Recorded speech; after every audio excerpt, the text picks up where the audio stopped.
No matter who tells you, no one knows how the economy is going to do in the future. Forget a year, we cannot even predict what is going to happen in a month.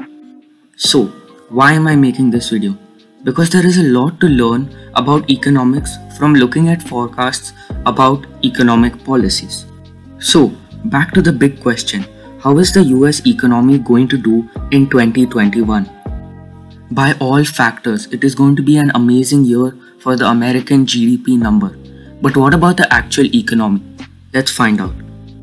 Now, the reason I want to differentiate between GDP and the actual economy is because the US is going to see massive government spending in 2021, maybe even greater than in 2020. To understand why this is important, we must know how GDP is calculated. The total GDP of a country can be divided into four key factors: public consumption plus investment plus government spending plus net exports minus net imports. And in the first quarter and second quarter of 2020, public consumption and investment had plummeted, mainly due to the lockdown and the shake-up of investor confidence. However, in the third and fourth quarter, due to massive government stimulus to the tune of $2 trillion, government spending went drastically up. The goal was to basically drag up all the other factors to the sheer power of government spending, and this worked. Investment went up as banks were basically given money by the government. Now, let's look at net exports minus imports. This was another factor that actually went up during the crisis, although really it was heavily affected by it. But how did this happen?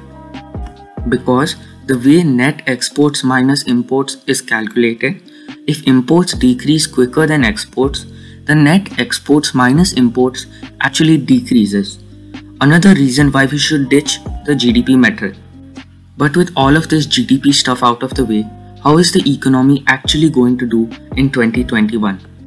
Well, if we were to remove the implications of, say, another virus or stock market crash or any sudden unfortunate events, the US economy in 2021 is going to be amazing.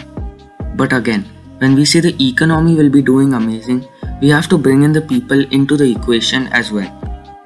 So, how will unemployment do in 2021? Well, if the right economic policies are implemented, then unemployment will return to 2 to 3% by 2022. But if only growth incentivized policies are implemented, then we could see unemployment remain at around 5%. However, there is no basis to argue that policies to curb unemployment will not be introduced by the Congress that is scheduled to convene in 2021 and pass a massive government stimulus.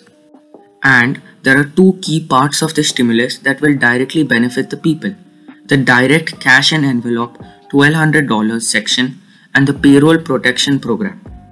And both of these sections of the stimulus require a lot of money and are equally necessary. At the start of the crisis, the $1,200 was thought of as a way to boost the economy, since people assumed that everybody would go out and spend it. But this did not happen, and there may be two reasons for this. First of all, when most of the businesses where you can spend your money are closed, that limits your incentive to spend. But more worryingly, it might have to do with the psychology of the consumer. After all, they are seeing the worst economic situation in their lifetimes. What about that makes you want to spend your money? So, when the US Bureau of Economic Analysis released their first and second quarter reports, I saw that net investments had actually gone up during the crisis.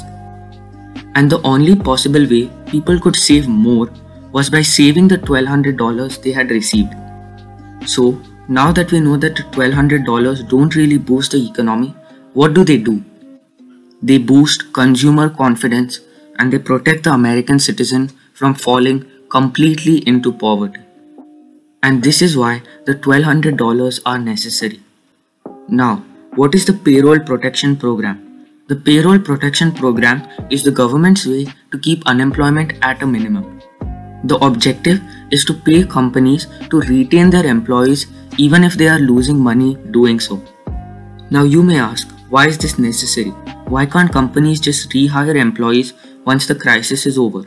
Hiring employees is not so easy. It takes time, and there is no proof to say that companies will be keen on rehiring employees after COVID. So, it is better to keep employees dormant at their jobs currently when they are susceptible to get fired.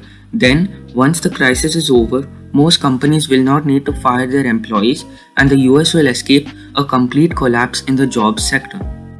Another interesting development is the bounce back of Nevada, the fastest growing state in the US, currently with a growth rate of 52.2%.